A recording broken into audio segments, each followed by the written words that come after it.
Cidadela de Cascais.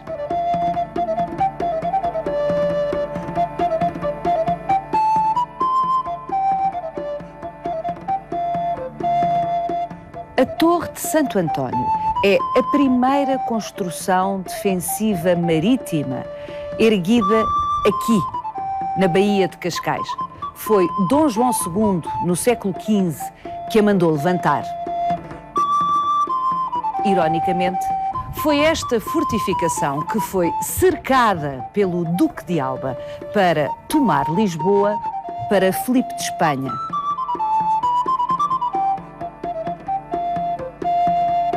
A partir de então, também Filipe I de Portugal.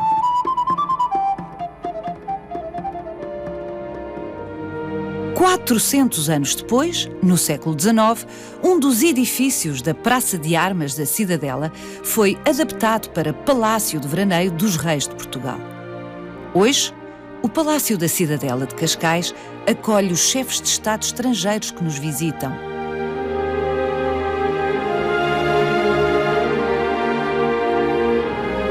Eis um lugar cheio de histórias.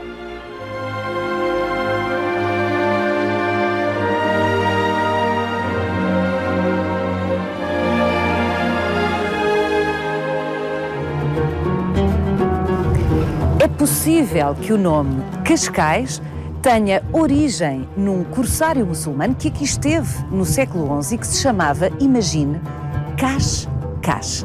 Vai querer saber mais? Venha connosco nesta visita guiada.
Margarida Magalhães Ramalho. Estamos em cima daquilo que foi a primeira construção defensiva marítima da Baía de Cascais. A antiga Torre de Santo António, era aqui exatamente onde nós estamos. Torre de Santo António, que foi mandada levantar por Dom João II na sequência de um episódio rocambolesco, que a Margarida nos vai contar. Bom, não é, quer dizer, é rocambolesco, mas não inédito, e provavelmente poderá ter sido uma das razões, mas não a única. Dom João II era, de facto, um dos reis mais extraordinários que nós tivemos em Portugal. Um homem de visão, coisa que é um bocadinho rara entre os portugueses, que é olhar um bocadinho mais para a frente da ponta do nariz.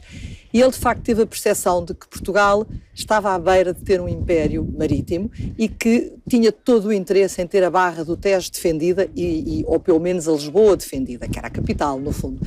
E é nesse contexto que ele vai mandar levantar 3 torres.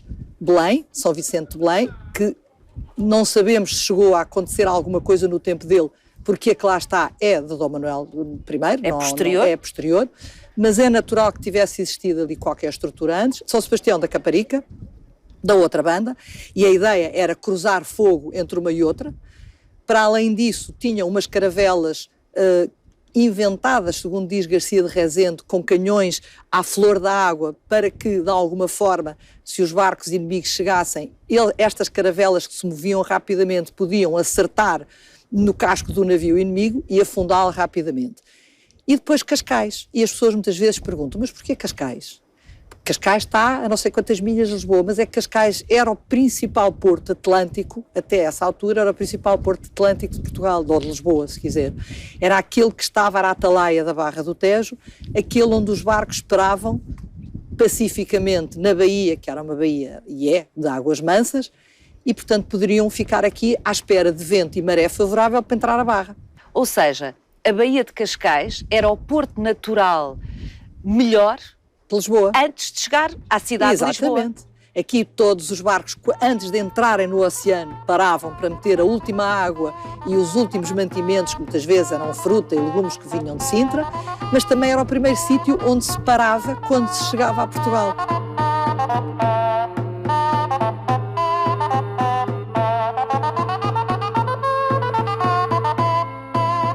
Sempre tinha havido aqui problemas de pirataria e de corsários. Mas em 1484 há essa tal história que deve ter ajudado Dom João II a decidir-se a mandar construir a torre. É que aqui na Baía se vai acoitar o corsário francês João Bretão, pelo nome se percebe que era originário da Bretanha, e que ficava aqui calmamente à espera que passassem os barcos ao largo, barcos que vinham carregados de mercadoria, para os roubar. Inclusivamente, há uma referência de um barco inglês que ele afunda mesmo dentro da baía e que leva um dia ou dois a despejá-lo e a tirar as coisas todas. Ora, isto era impensável.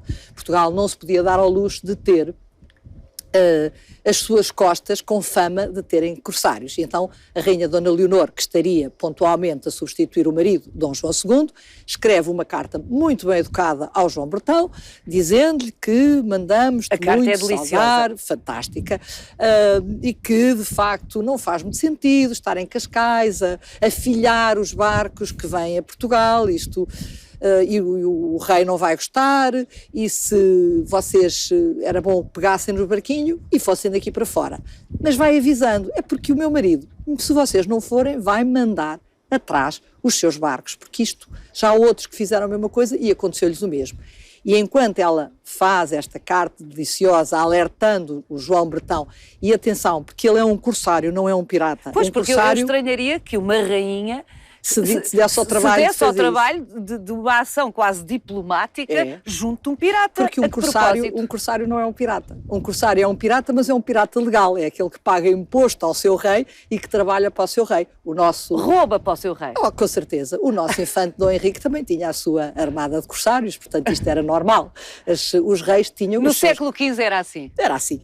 E, portanto, o que é facto é que esta história com o João Bretão provavelmente também terá demonstrado que o castelo que existia desde pelo menos o tempo de Dom Fernando aqui em Cascais já não tinha capacidade defensiva e, portanto, era importante fazer qualquer coisa que fosse mais moderna para vencer este tipo de perigos. E constrói-se esta torre, que é muito semelhante em estrutura à Torre de Belém. É uma estrutura simplificada de um castelo, era uma torre como uma torre de menagem, que tinha um corpo retangular mais baixo, adoçado, e uma muralha. A grande diferença é que esta cerca, esta muralha, estava completamente virada ao mar. Portanto, ela tinha 3 faces viradas ao mar, uma virada a sul, ao oceano, e as outras 2 de lado, que tinham abertas bombardeiras, onde estavam peças de fogo, que no fundo faziam a tal, ou tinham a capacidade de tiro, capaz de poder afastar os barcos de entrarem aqui na própria baía. É muito curioso que o Dom João II, ao criar este sistema, e aparentemente, segundo Garcia de Razende, de alguma forma o próprio rei se envolve em todo este processo, ele vai anteceder em vários anos aquilo que os italianos vão construir dentro de décadas, que era a fortificação abaluartada. De alguma forma, é uma primeira fortificação abaluartada, ainda que simplificada.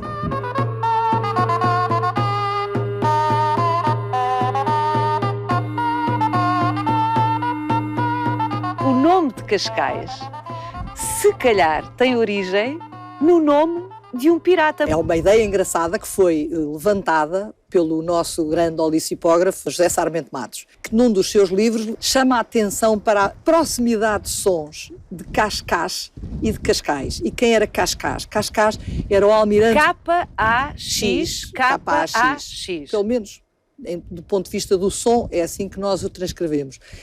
Este almirante era um almirante almorávida. Os almorávidas reconquistam Lisboa em 1095. Portanto, século XI, final do século XI. E a partir dessa altura, todo o estuário do Tejo e Lisboa passa a ser uma base especial da pirataria ou dos corsários almorávidas que, de alguma forma, vão tentar manter o controle desta zona do Atlântico, impedindo até o acesso ao Mediterrâneo dos chamados infiéis deles, obviamente, portanto, dos que viriam do Norte da Europa. E, de facto, Cascais é muito provável que tivesse utilizado a Baía de Cascais, porque este era o posto avançado e porque aquilo que eu falei do João Bretão, isto sempre aconteceu. Há informações de que temos pirataria e corsários aqui até ao século XVIII, portanto é uma zona que era apetecível para isto. Ora, é muito estranho esta proximidade sonora, esta coincidência de sons, e ele levanta esse problema. Ele também diz isso, ele diz, eu nem sequer estou, o José Sarmento Matos diz, eu não estou a dizer mais nada do que isso. É muito curioso esta proximidade sonora, e eu acho que deveria ser, que esta ideia dele deveria ser explorada. Eu acho que ele pode ter toda a razão, e das duas uma, ou o almirante assume o nome Cascais porque está muito em Cascais e já existe o nome do burgo pescatório, ou é o contrário, ou de facto Cascais assume esse nome devido à permanência de Cascais, quem sabe.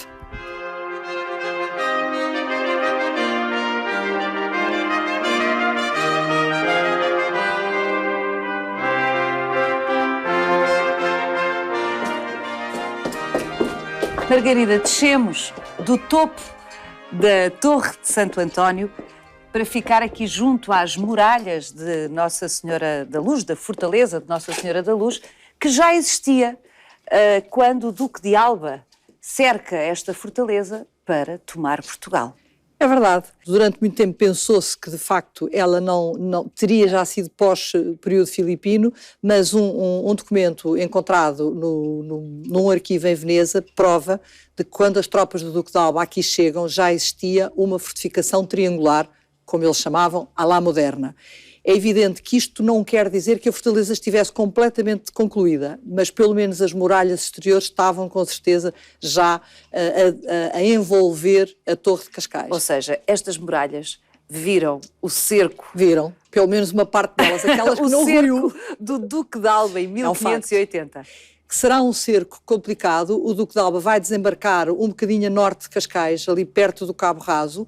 Ele, aliás, segue uma técnica muito pioneira na altura. Ele vai escolher um sítio, para já muito pouco provável, para desembarque, que era um sítio perigoso, e depois vai sair em simultâneo 1500 homens para a terra, homens e cavalos depois, etc., enquanto que os barcos espanhóis bombardeiam incessantemente a costa para impedir que qualquer oposição portuguesa surtisse efeito. Portanto, eles rapidamente conseguem ir pondo em terra uma quantidade de gente, que eles depois rapidamente procuram um ponto alto, será a colina de Oitavos, que eles vão tomar de forma a poder dominar todo o território, e a partir daí vão avançando. Nessa noite, o Duque de Alba, com uma grande parte das suas tropas, vai acampar à volta do farol da Guia, e eles até referem que existia um faroleiro, enfim, um ermitão que lá vivia, que acendia o farol e que tinha umas barbas até aos joelhos, que é uma história extraordinária. No dia seguinte ainda dirigem-se para Cascais, e no dia 1 de agosto montam um cerco à fortaleza de Nossa Senhora da Luz, exigindo que quem está cá dentro se renda. Os portugueses que cá estavam dentro se rendam. Eles não aceitam e, portanto, o Duque de Alba manda dispor toda a sua artilharia à volta da fortaleza e começa a atacá-la. E ataca durante largas horas até começar a haver buracos nas paredes. A certa altura, o alcaide diz que sim, que se vai render, mas o Duque de Alba já não aceita a rendição e manda reforçar o ataque. E só quando já estão, de facto, sem qualquer hipótese de defesa, é que então a fortaleza resolve abrir as portas e entrega sem condições ao Duque de Alba.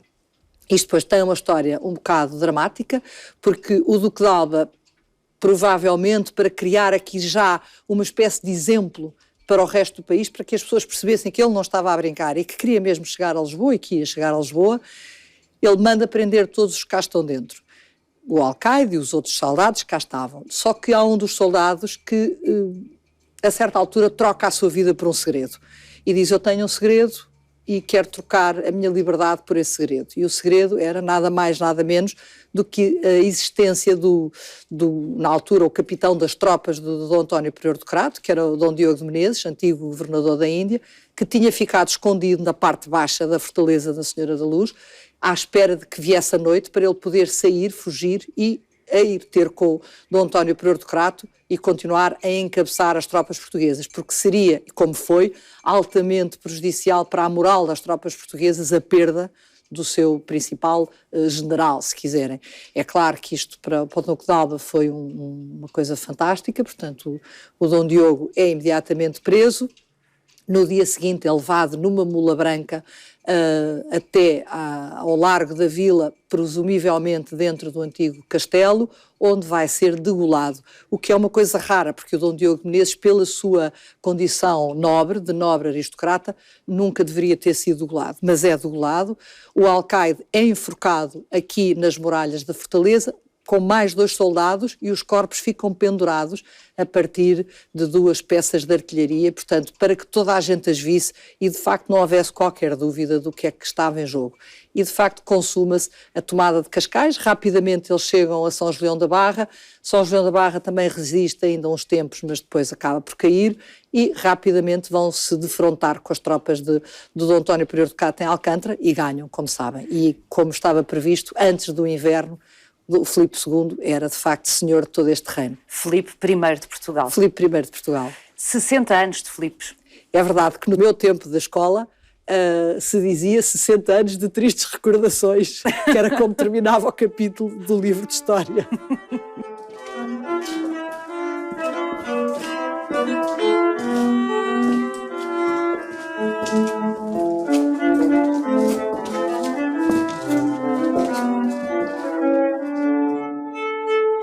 Se é possível caminhar hoje pelo interior do baluarte, é porque a Margarida escavou, foi a responsável pela campanha arqueológica que tornou isto visível.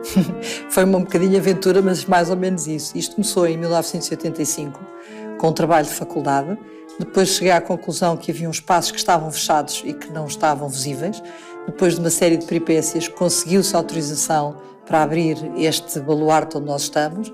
Ficou de tal maneira fascinado com o que se encontrou que a partir daí tive a autorização para procurar os acessos dos outros 3 baluartes, dos outros 2 que faltavam. E de facto isto é um espaço mágico. É um espaço onde eu acho que qualquer pessoa, nova ou velha, adora passear e ficam completamente fascinados, porque é ver o interior de uma fortificação que ficou parada no tempo. Foi aberta há 30 anos, mas foi construído há mais de 400. É um facto.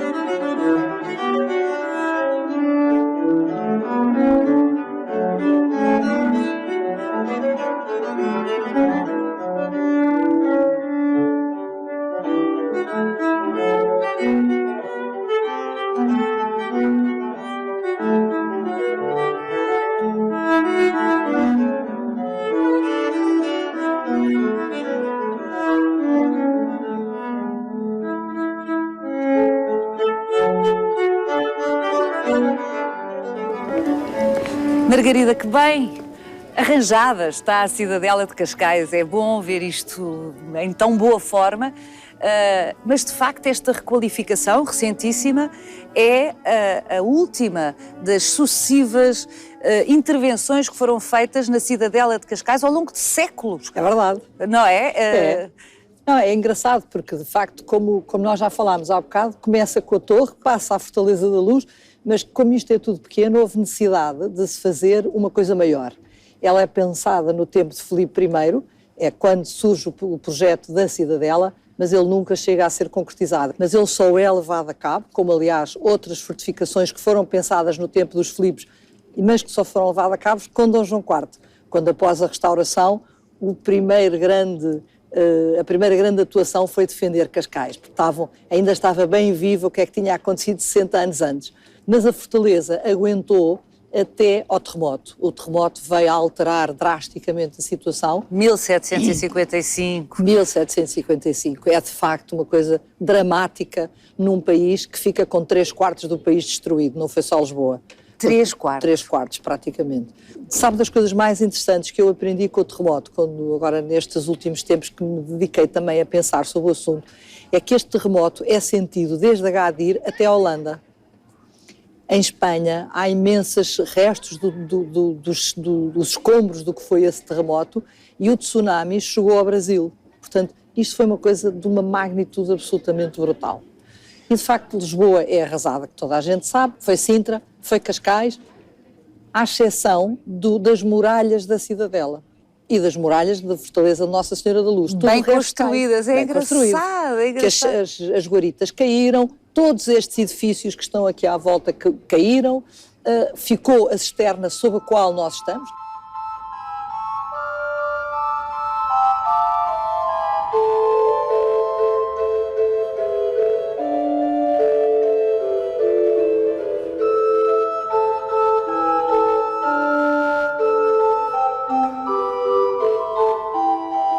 Nos anos imediatamente a seguir ao terremoto, há uma reconstrução e há uma reconstrução da Cidadela, do interior destes edifícios, do interior da Cidadela, que vão ser reconstruídos mais ou menos com a mesma configuração.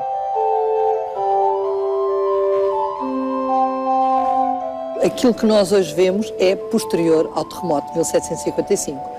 De qualquer das maneiras, a fortaleza em si nunca, como aliás nenhuma fortaleza da Barra do Tejo, serviu praticamente para nada. Elas no fundo serviam como forças dissuasoras. Bom, mas o facto é que esta praça militar, que na prática, segundo nos diz a Margarida, viveu em paz, ou quase, durante os últimos séculos, acabou por acolher, e já vamos à história do Palácio da Cidadela, que está aqui atrás de mim, acabou por acolher um projeto visionário, civil. Sem dúvida nenhuma, de São Paulo. Dom Carlos e a oceanografia. Dom Carlos foi um ótimo pintor, um ótimo fotógrafo e, sobretudo, o homem que lançou as bases da oceanografia portuguesa moderna. É daqui da Baía de Cascais, a bordo do seu iate Amélia, depois de ter vários iates Amélia, que ele vai começar a fazer a pesquisa e o estudo dos mares portugueses, à semelhança do que se fazia lá fora, porque ele, de alguma maneira, ao ver chegar aqui barcos americanos, franceses, monegascos, a fazerem este assunto, ele diz, mas Portugal é um país com uma costa gigantesca, nós não podemos estar de costas viradas para o mar, temos de o estudar porque isto vai ser muito útil para os nossos pescadores e para a nossa navegação. E, de facto, nesse aspecto, foi um homem visionário. Margarida Magalhães Ramalho, vou deixá-la para ir ter com o Diogo Gaspar, porque o Diogo Gaspar vai fazer-nos a visita guiada ao Palácio da Cidadela, uma invenção do pai do rei Dom Carlos, o rei Dom Luís I, que de facto converteu aquilo que era a casa do governador na Cidadela de Cascais no seu palácio de veraneio.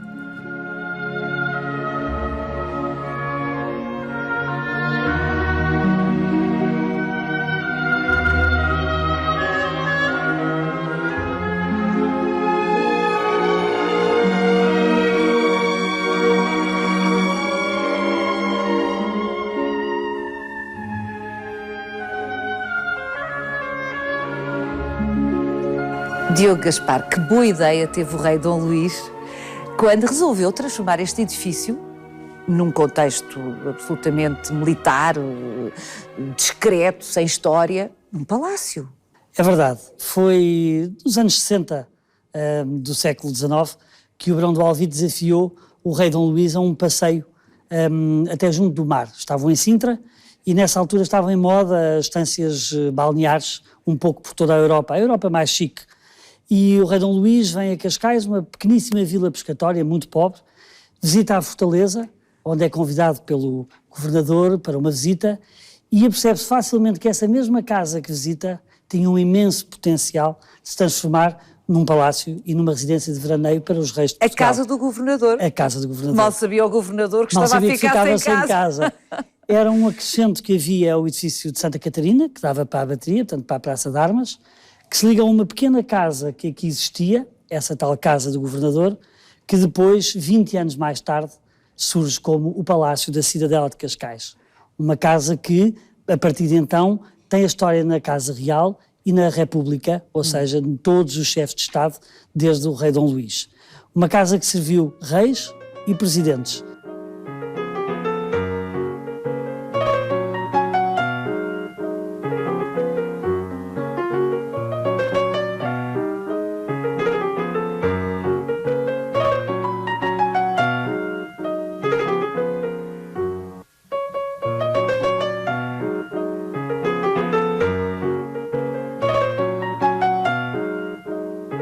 E que hoje está ao serviço dos chefes de Estado estrangeiros, por decisão do Presidente da República.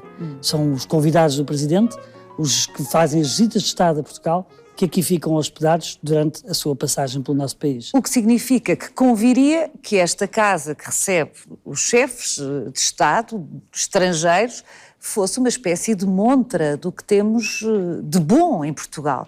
Fizemos um périplo por todo o país, museus nacionais, câmaras municipais, coleções particulares, para tentarmos encontrar alguns objetos que nos ajudassem a compor a casa, a decorar a casa e a fazer com que essa casa e esses objetos, no seu conjunto, fizessem a história um pouco da arte em Portugal do século XVI até à atualidade, século XXI. Muitos artistas plásticos fizeram peças propositadamente para o Palácio da Cidadela de Cascais. Vamos ver.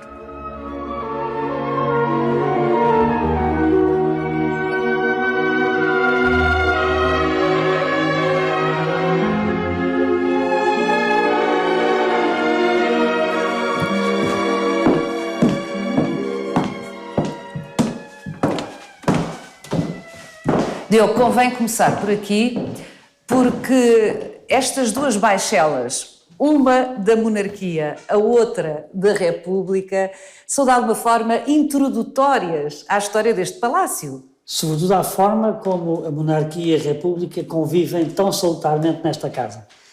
De facto, o que nós temos aqui, estamos no espaço do antigo ou primitivo bengaleiro do palácio, que nós transformamos em uma espécie de reservas visitáveis, para que as pessoas possam perceber o que eram as peças do cotidiano e do uso da casa. E aqui está a última encomenda da Casa Real para os serviços do cotidiano, uma peça encomendada à Casa Limoges, onde foi aposta a coroa real.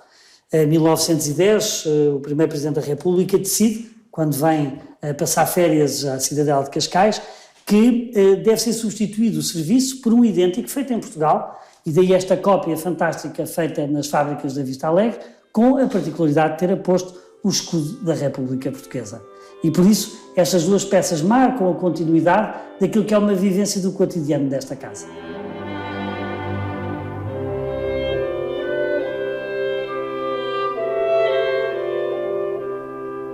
Como lhe disse, cada peça desta casa dava para contar uma história, ou várias histórias. Mas chamou a atenção a esta, por exemplo, de Alexandre Falguière, uma peça fantástica de bronze, uma peça fundida pelo mesmo mestre que fez todas as esculturas do Arco do Triunfo em Paris. Ah, curiosidade! Bom, mas a maioria das coisas que aqui têm são arte portuguesa. Certo, tentámos fazer uma recolha no país dos principais artistas, dos principais entalhadores, que trabalharam, como lhe disse, sobretudo nos séculos XIX e XX, para que isto fosse um repositório da arte contemporânea portuguesa. Diogo, Lourdes Castro. É verdade. Que boa ideia! 3 desenhos lindíssimos, as sombras, 3 desenhos de cartões para a tapeçaria de Porto Alegre. Ah, mas isto é que escritos, anotados, tal como a Lourdes sempre fez, em todos os trabalhos que produziu para a manufatura. E chegamos ao salão. Coabitando com este ambiente clássico.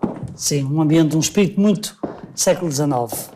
Tentámos manter o espírito, apesar de muitas das peças desta sala serem pinturas contemporâneas de Eduardo Viana, de Palolo, embora também muita pintura do século XIX, mas um ambiente que tenta manter um pouco essa atmosfera, para que as pessoas percebam que foi também um pouco o espírito que presidiu à construção e à reabilitação desta casa.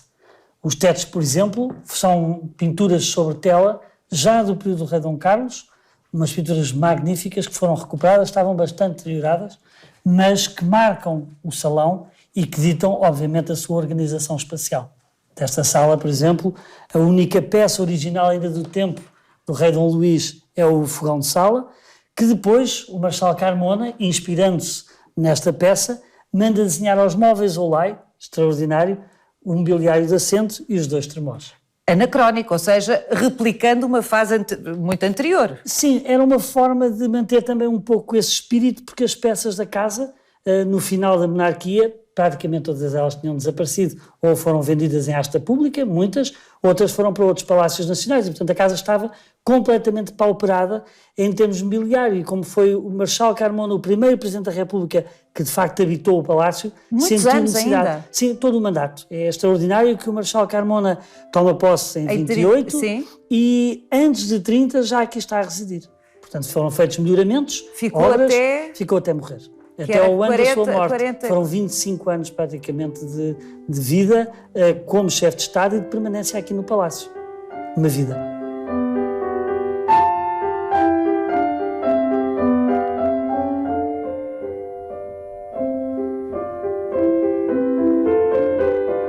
Diogo, evidentemente, mesmo que do salão não se visse imediatamente esta varanda coberta, isto seria sempre uma das absolutas mais-valias desta casa, não é? Esta vista sobre a Baía. Por essa razão, o rei Dom Luís empreende a ligação da casa do governador à bateria, justamente onde nos encontramos em cima da muralha. Durante o seu reinado e Dom Carlos ocupava-se este espaço com toldos de lona pintados por grandes artistas para aqui se fazerem as festas de aniversário dos príncipes. E por isso o Marçal Carmona sente necessidade, por uma ocupação mais permanente, de encomendar a Duarte Pacheco, o nosso grande engenheiro de obras públicas, o desenho em Art Déco deste salão de vidro.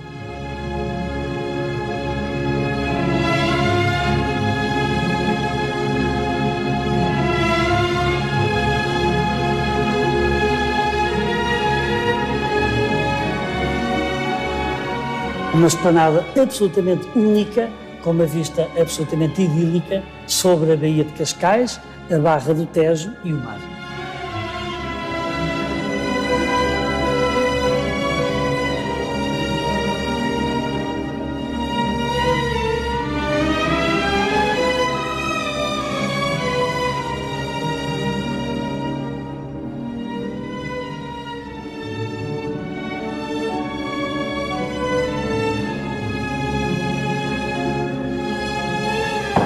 Isto é a sala de... Sala de audiências. Atualmente é aqui que o Sr. Presidente da República recebe normalmente os seus convidados, sobretudo chefes de Estado estrangeiros, sentando-se aqui e dando, tal como no Palácio de Belém, a direita ao convidado. Mas esta sala tem uma história que vai para além desta também. Foi o quarto do rei Dom Luís, foi aqui que morreu o rei Dom Luís. E por isso o seu filho, o futuro rei Dom Carlos, manda encerrar esta ala do palácio e manda construir posteriormente novos aposentos privados e o laboratório de oceanografia. Diogo, por falar exatamente no rei Dom Carlos e na sua paixão pelos oceanos, pelo mar, aquele aquário, que eu não diria que era um aquário, mas o Diogo explicou-me, é um aquário comprado por ele. É verdade, é uma peça, pensamos, de encomenda francesa ou italiana, e estava no laboratório de oceanografia que, como lhe disse, o rei Dom Carlos funda no Palácio da Cidadela de Cascais com o apoio do Príncipe Alberto do Mónaco. É um laboratório a partir do qual ele faz todas as suas expedições oceanográficas. Por isso a Cidadela de Cascais tem esta relação fortíssima com o mar, com os reis, e por essa razão também o Sr. Presidente da República decidiu que o primeiro convidado a ficar aqui instalado fosse justamente o neto de Alberto I, o Príncipe Alberto do Mónaco.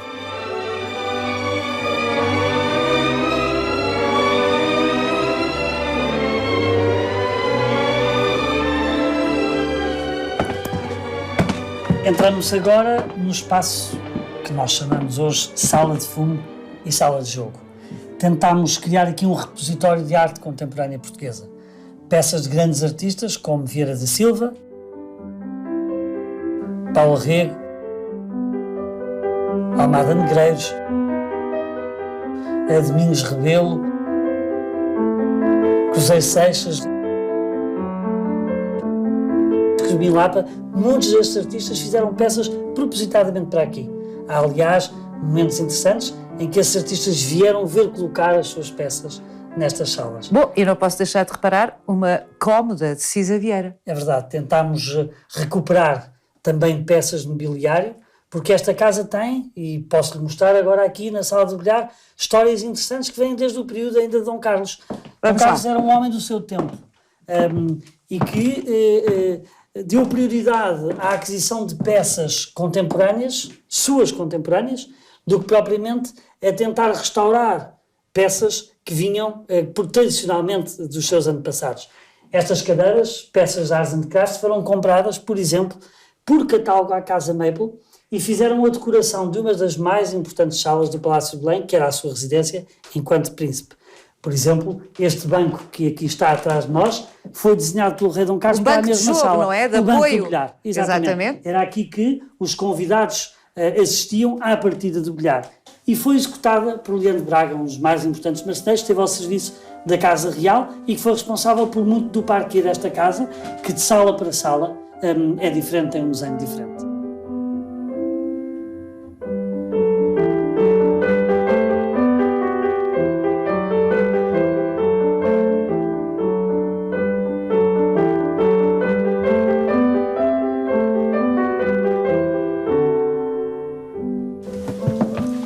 Vai ver um pouco por toda a casa essa miscigenação que lhe falava há pouco, a presença de reis e de presidentes. Uma das peças mais curiosas é justamente este busto de menino, um retrato do presidente Jorge Sampaio, com 3 anos de idade. Jorge Sampaio? É verdade, feito pelo seu tio, o escultor António Duarte, que tinha o seu ateliê aqui tão perto, em Sintra.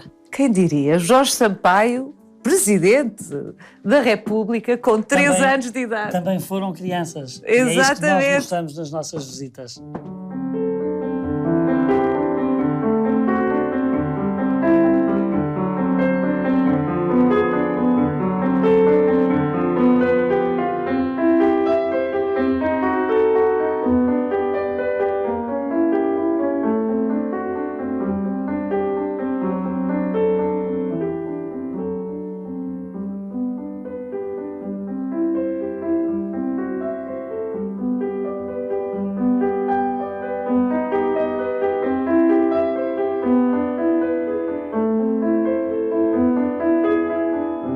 E agora, Paula, o que é que acha que se encontra por trás deste tapa-portas? Bem, Diogo, isto é uma demonstração do que foi feito ao longo dos tempos nestas paredes. Um teto do século XIX, uma cozinha do século XXI, muralhas do século XVI.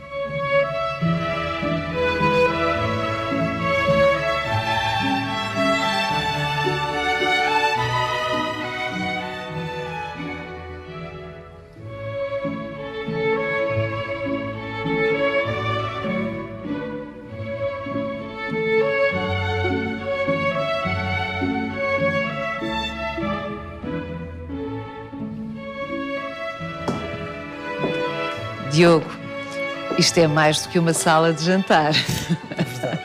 É uma sala de jantar, é uma sala de refeições a que nós damos o nome de salão de banquetes. É uma grande sala É mais isso. que ocorrem alguns dos mais importantes banquetes de Estado ainda hoje. Agora, é uma sala que foi toda redesenhada no tempo do rei Dom Carlos, a estrutura inicial é do rei Dom Luís, para onde foram desenhados não só a mesa, mas também estes fantásticos aparadores que acompanham o desenho da boiserie. O Dom Carlos era um rei muito moderno, sob o ponto de vista plástico, estético, não é? Verdade, e praticamente, aliás, pode-se ver um pouco pela casa, pela concepção, pela estrutura, mas também pela parte das artes decorativas e integradas, que tudo era desenhado, tudo era pensado, mas sobretudo tudo era contemporâneo e tudo era leve. Aliás, basta reparar na leveza que, apesar de ser tudo em boiserie, ser tudo em madeira, tetos de madeira, esta sala respira leveza e depois, claro, tem esta relação fantástica com a luz e com o espaço, com o mar.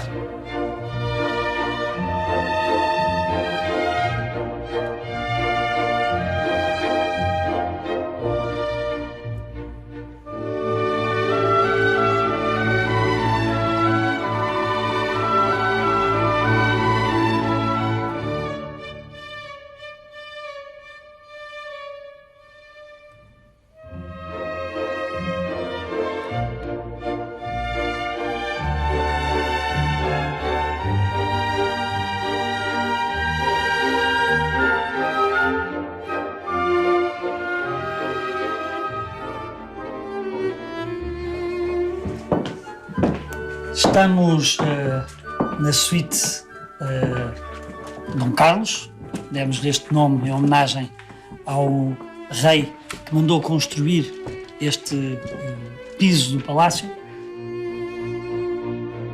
Os aposentos são sempre constituídos por 4 peças que assim chamamos. Uma sala privada, o quarto de dormir, o quarto de toalete e o quarto de banho. É, aliás, uma das grandes novidades do ponto de vista da sociabilidade e dos espaços de privacidade do século XIX, que se mantém intacto como hoje nos grandes hotéis e nos grandes palácios. Este quarto toalete vem muito na sequência do que a Rainha Dona Amélia manda fazer no Palácio da Pena. Aliás, lá vamos encontrar justamente estas placas cerâmicas. São maravilhosas. Que são provavelmente uma encomenda ou uma oferta à Rainha de Sevilha, portanto vindas de Sevilha, do sul de Espanha. São colocadas na Pena, exatamente. Este quarto toalete tem uma particularidade, que é o facto de ser um quarto com lavatório, portanto zonas separadas de banho e toalete, com uma peça curiosa que a Paula vai descobrir aqui. Isto é de um engenho e de uma eficácia. É a primeira vez que existe água quente canalizada, águas frias e quentes, e o lavatório com despejo já integrado, manual integrado, exatamente, com saídas de água. E continua a funcionar tudo impecavelmente. Tudo impecavelmente.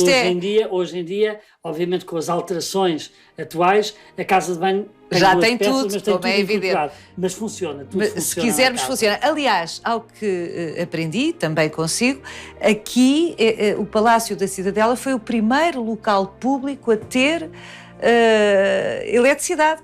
Pública. Exatamente. Foi nos aniversários do rei Dom Carlos. O rei Dom Luís, quando fez 15 anos, o rei Dom Carlos, o rei Dom Luís resolveu presenteá-lo com essa inauguração da eletricidade pública.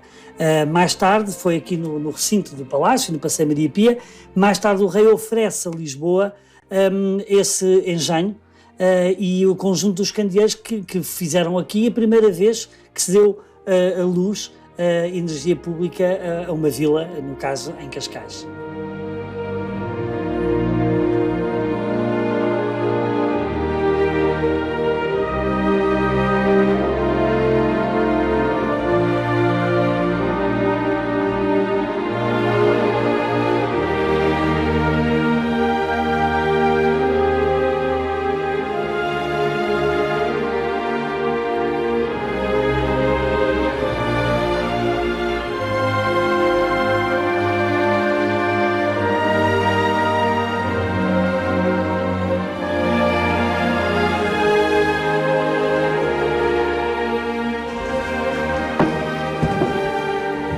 Bonita capela, Diogo Gaspar. Está aberta ao público? Está. A capela está, aliás, aberta ao culto todos os sábados, com missa às 10 horas, entrada pela porta principal. E é visitável no circuito de visitas que fazemos de quarta a domingo ao Palácio da Cidadela.